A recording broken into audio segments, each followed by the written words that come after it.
मालदीव्स, जिसके साथ आजकल भारत के रिश्ते कुछ ठीक नहीं चल रहे, उसका 80% हिस्सा 2050 तक रहने लायक नहीं रह जाएगा। मतलब पानी में डूब जाएगा। अब ये सब जो है वो ग्लोबल वार्मिंग की वजह से होगा, इसमें मोदी जी का कोई हाथ नहीं है।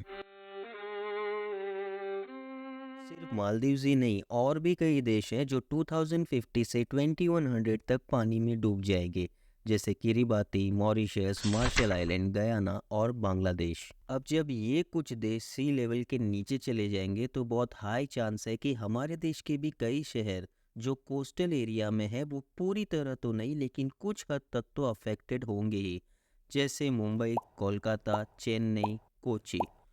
हो सकता है कि समुद्र किनारे की कुछ सड़कें, दुकानें या रेस्टोरेंट डूब जाए। हाँ, लेकिन हमें अभी से घबराने की ज़रूरत नहीं है जब तक कि एक दो देश डूब न जाए, क्योंकि ये तो हम कब से सुनते आ रहे हैं कि ग्लोबल वार्मिंग की वजह से ग्लेशियर पिघल रहे हैं और दुनिया के उन देशों को ज़्यादा खतरा है जो सी लेवल से ज़्यादा ऊंचाई पर नहीं है। तो जब तक कि कम से कम एक देश डूब न जाए, हम क्यों उस बारे में सोच सोच कर अपना वक्त बर्बाद करें। इन बच्चों के लिए हम पेड़, पानी और ये जो ग्लेशियर बचा रहे हैं? मैं तो कहता हूँ ग्लेशियर को पिघल जाने दीजिए, ये साले डूब के मर जाएंगे।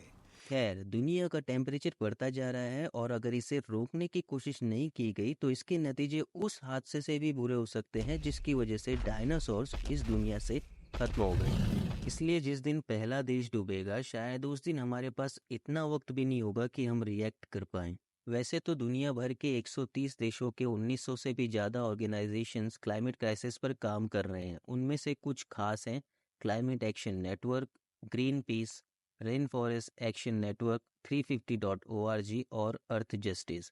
इंडिया के भी कुछ खास ऑर्गेनाइजेशन हैं जैसे green peas India, Haritika, Mukti, wildlife trust of India. इनके अलावा United Nations, World Health Organization भी काम कर रहे हैं। तो ऐसा नहीं है कि कोई कुछ कर ही नहीं रहा है, लेकिन जो कुछ भी ग्लोबल वार्मिंग और क्लाइमेट चेंज को रोकने के लिए किया जा रहा है वो इनफ नहीं है। ऐसा इसलिए क्योंकि अब पानी सर के ऊपर नहीं तो गले तक तो आ ही चुका है। और अगर हम चाहते हैं कि इससे आने वाले समय में कोई बड़ा नुकसान ना हो, तो जो कदम उठाए जा रहे हैं वो सिर्फ ऑर्गेनाइजेशनल लेवल ही नहीं, इंडिविजुअल लेवल पर भी उठाए जाने की ज़रूरत है। आमतौर पर लोगों के बीच ग्लोबल वार्मिंग या क्लाइमेट चेंज जैसे मुद्दों पर कभी कोई डिबेट नहीं होती है, लेकिन जब कभी कहीं सूखा पड़ता है, जंगलों में भयानक आग लगती है, बाढ़ आती है या हीट वेव की वजह से लोगों की जान जाती है, तब हम कुछ दिनों या कुछ घंटों तक इन प्राकृतिक आपदाओं पर बात करते हैं। लेकिन फिर भी कभी इनके कारणों पर डिबेट नहीं होती है। शायद ये हमारी सोच ही है जो हमें ऐसा करने से रोकती है, क्योंकि हमें तो यही लगता है कि ये सब नेचुरल डिज़ास्टर्स हैं और इन्हें रोका नहीं जा सकता। बिल्कुल, ये नेचुरल है, लेकिन हमने ही अपने एनवायरनमेंट को इतना नुकसान पहुंचाया है कि ये प्राकृतिक आपदाएं नॉर्मल से ज़्यादा होने लगी हैं।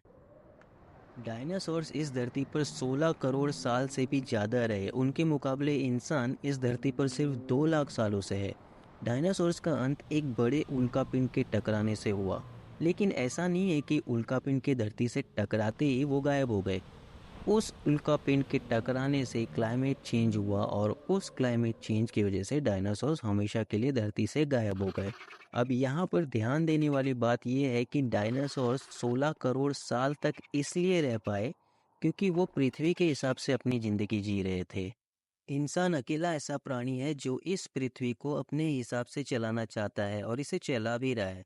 और यही सबसे बड़ी वजह है कि हमने अपने पर्यावरण को बहुत ज़्यादा नुकसान पहुंचाया है। डायनासोर्स के वक्त जो क्लाइमेट चेंज हुआ था वो उनकी वजह से नहीं बल्कि एक उल्कापिंड के टकराने से हुआ था, जो कि एक दुर्घटना थी। बिल्कुल उसी तरह कभी ना कभी फिर से कोई उल्कापिंड टकराएगा और हमारी पृथ्वी फिर से रीसेट होगी। मतलब जो प्राणी आज रहते हैं उनमें से ज़्यादातर विलुप्त हो जाएंगे और उनकी जगह कोई और ले लेगा। लेकिन क्योंकि हम पृथ्वी को अपने हिसाब से चला रहे हैं, इसलिए उस दुर्घटना के पहले ही हमने अपने और अपने साथ रहने वाले बाकी प्राणियों के गायब होने का पूरा इंतजाम कर लिया है।